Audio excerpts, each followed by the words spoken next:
Hello, my name is Younghee, and I've been working for a company that makes mainly mobile phones for 7 years. How many of you don't have mobile phones?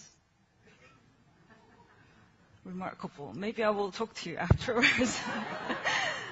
So today I would like to talk about how people live with and learn to live with mobile technology. My daily work is mostly about understanding people and translating the insights into how technology can be used better for people. So I'll not be really showing you the nice pictures of mobile technology in 2012 today, but I would like to give you a few pointers to start thinking about it. So we assume that we understand what this means to turn off mobile phones, right? I was flying from Dallas to San Francisco 2 weeks ago. While we were waiting to get out of the plane, the gentleman behind me was impatient enough to start talking on the phone with his friend. Before I was exiting the plane, I knew his plan for the weekend and even his preference for the beer, the draft beer. Well, sometimes we wish that we could do this, right? But after the wonder of the new technology fades away, we tend to start to look after how to live with technology, with elegantly and with control, rather than being controlled by it. Like the gentleman behind me probably didn't know that he was speaking that loud. But of course, it can be a long journey for all of us as a society to learn how to best live with the technology. So it's been almost 2 decades since the world has seen the first mobile phone, but the world has moved at a different speed, sometimes to different directions. And here are a few examples. So first, it's about creating desirable social norms. So if you have been to Japan, you probably remember the subway cars were very quiet. Not only because you didn't understand Japanese, but because most people do not really talk loud in public. Not only subway cars carry the sign to turn the mobile phones off, it's also quite common to see posters to educate people about what is considered the right thing to do. In Korea, when mobile phones started to have camera functions, we quickly saw websites popping up sharing candid photos taken in public toilets or under the skirts, whatnot, all sneakily taken with mobile phone cameras. So the government had to act really quickly and created a law that required all mobile phone manufacturers to make the shutter sound at least 80 decibel loud. Now, Japanese manufacturers are also following the same rule, though it's not really legally required in Japan. We tend to learn from each other about forming our perception how new technology might be and might not be used. Here we have a photo of a flasher from New York subway taken with a camera phone. Nowadays we see often that major news programs show video footages of accidents captured by mobile phones. This ability of people being the citizen police, so to speak, may prevent certain misbehaviors that are difficult to control with illegal enforcement alone. The other aspect of mobile culture is to personalize a product to suit our needs better. Many countries in Asia, there is a very strong sense of numerology. So people like to choose their phone numbers when buying mobile phone, and really good numbers are sold at a higher price because mobile phone numbers are an important part of their identity. And many Japanese youth find the same look and color of the mass-produced mobile phones quite boring. So they like to personalize their mobile phones to make them truly theirs and unique by adding either lots of straps or decorate the surface. Some shops specialize in fully customized decorations.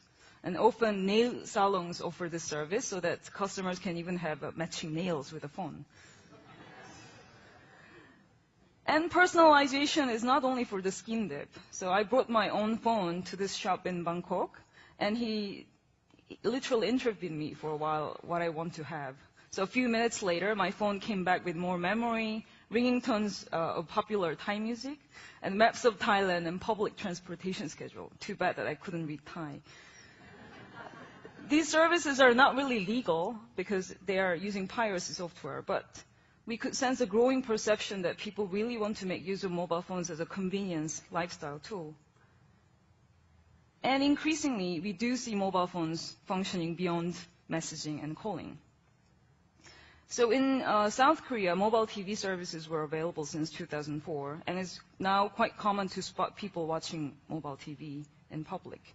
Reportedly, many people bought their first mobile TV phones before or during the soccer World Cup game so that they wouldn't miss any games. And large and dense cities like Tokyo have the issue of also not using the street names, which makes the mobile navigation service more critical in many situations, not only for drivers, but also for pedestrians. And Japanese government made it mandatory for mobile phones to have global positioning system, so-called GPS, in 2007. While the world is seeing the development of faster and more powerful mobile technology every day, it does not mean that we can all afford or need such technology. So this lady from New Orleans was saving up to get married.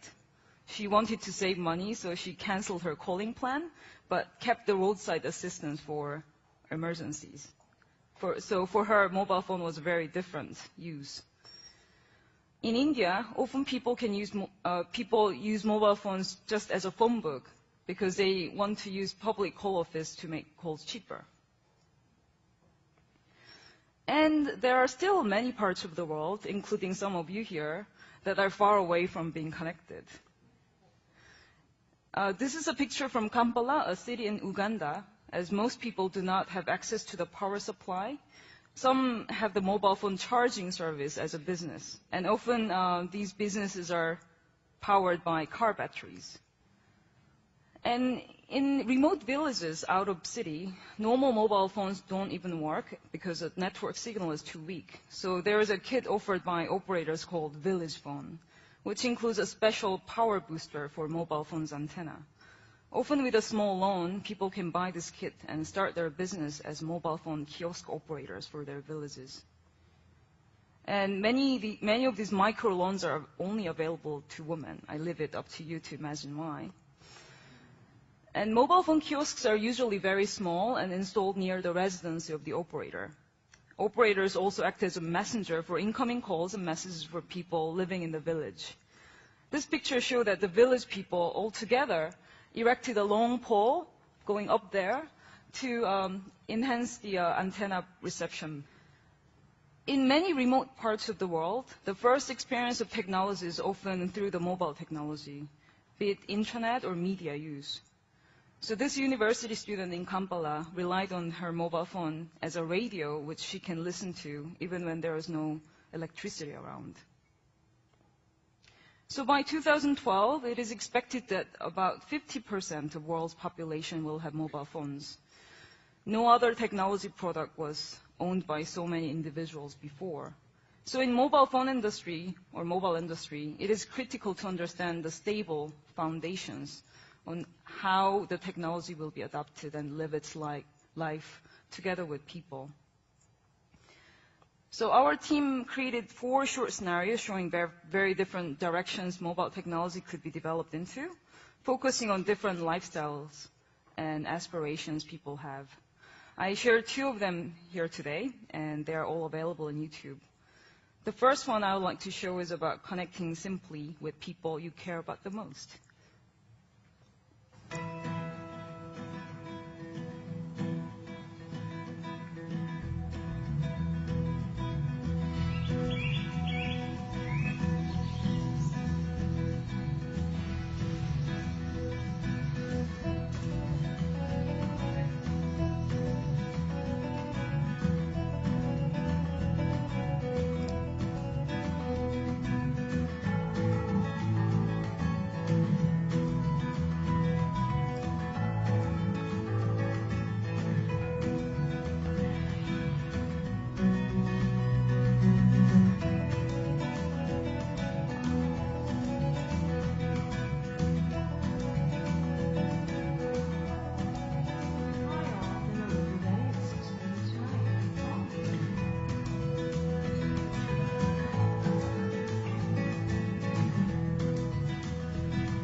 And the next one I would like to show is mobile technology being part of our identity expression. Imagine the Japanese girls decorating their phones, and also doing more in our face-to-face social interactions.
did you notice that how everybody had very different looking phones?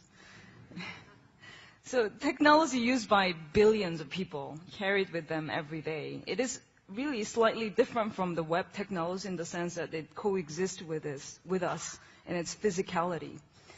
Thinking about mobile future, I believe that we will focus much more on making the mobile technology simple, easy, and convenient to use. For you, not necessarily it's easy for us to do. So I would like to just give one very simple example. So this is one very potential technology that we are likely to see in next 5 years of time.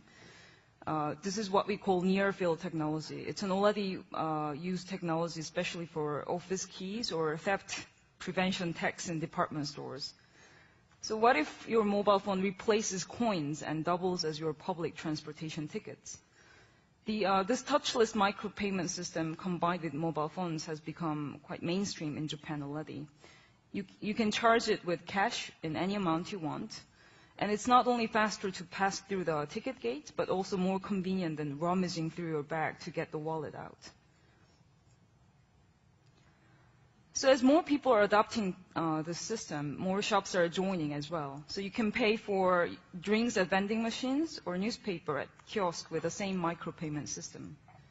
And this penguin character, so there were lots of collective campaigns between Japan Railways and mobile phone operators to educate people how to use this novel system. And this penguin character always appeared in the campaign, traveling with a user. While I'm showing the only payment example with this near-field technology, but the very same technology can be used. For instance, you can give your photos to your grandmother so that your grandmother can touch the photos to make the call to you. Or imagine a pizza magnet on your refrigerator. You can touch the magnet with your phone and make the call to order pizza. So the other aspect of how we will benefit from mobile technology is more emotional than practical. So do you notice people's body language standing in line? So when people are alone in public places, we tend to create this protective shield with our defensive body language. Or by using or pretending to use mobile phones. So some people don't even do much when they're holding mobile phones like this. Many women do say that they do it intentionally, as it makes it less likely for a potential harasser to approach them, or less embarrassing than appearing to be doing nothing. So it provides them with a sense of comfort and security.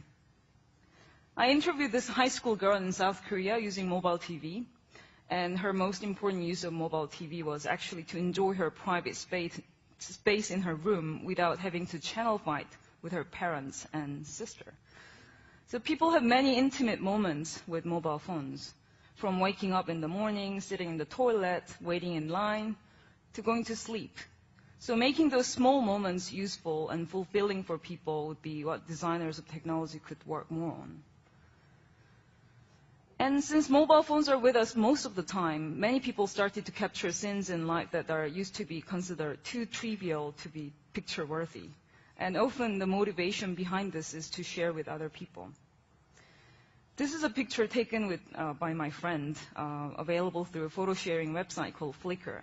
He always takes pictures of his food before he eats it.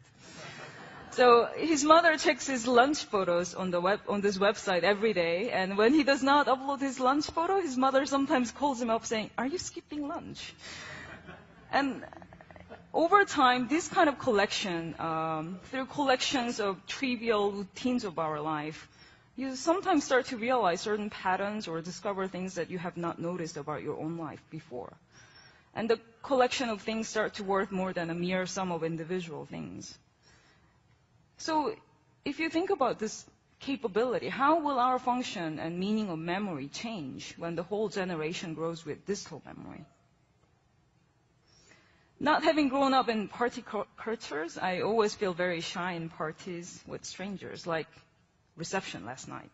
So what if people carry around their digital aura with them, or even a digital name tag? You may call it mobile, MySpace, Facebook, or homepage even, describing who they are and what they're like. With short-range radio technology used in, like same one used in Bluetooth headsets, people can preview each other before they interact face-to-face. Like last night, I just needed some hints to feel confident enough to identify and approach someone to talk to.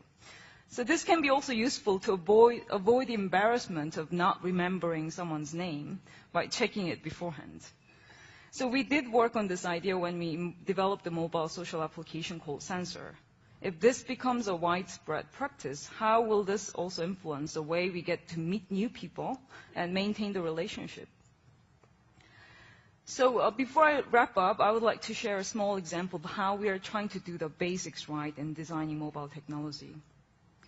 I've been studying women in my current project to understand women's specific needs and desires for a future mobile device, as we believe women are more critical consumers of technology. They don't just go like, wow, this is so powerful.